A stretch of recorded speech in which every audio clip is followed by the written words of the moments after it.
But here's three things that keeps Africa enslaved to the Chinese and the white man by virtue of their politicians. Number one, we have been distracted in America, the Caribbean, Africa, all over the world. It's a Pan-African problem.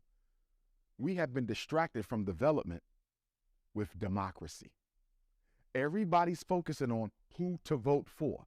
You're not looking at the conditions. What's going to change whether he wins or he wins? Because guess who's financing both of them?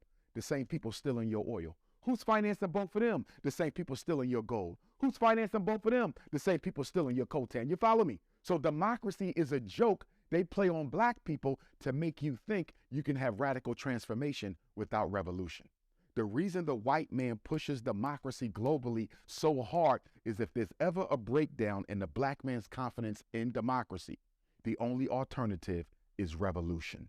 So that's number one. Democracy is a distraction from development. Number two, when I travel, especially Africa, but it's true in the Caribbean also, black people are more concerned with their tribe being in control than they are with liberation from foreign control.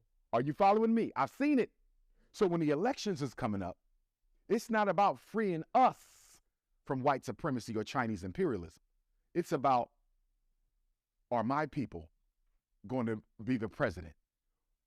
Is somebody from my tribe going to be the prime minister?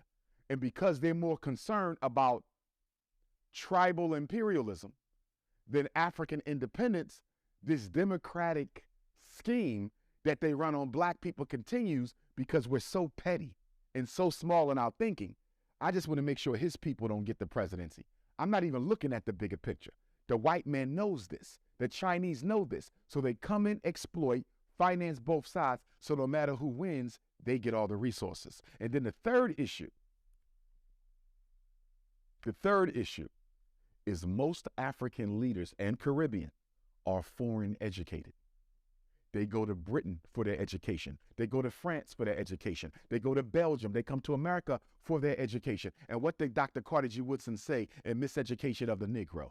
The college-educated Negro is seldom of any use to his race because the education he gets is an education that takes him away from identification with his people. So most of our African and Caribbean and American leaders are Negropean.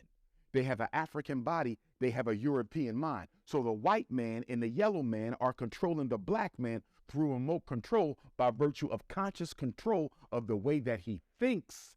The entire thought process of the African leader, there's a few exceptions, but for most of them and the Caribbean, the entire thought process is that of a white man. How can we get free?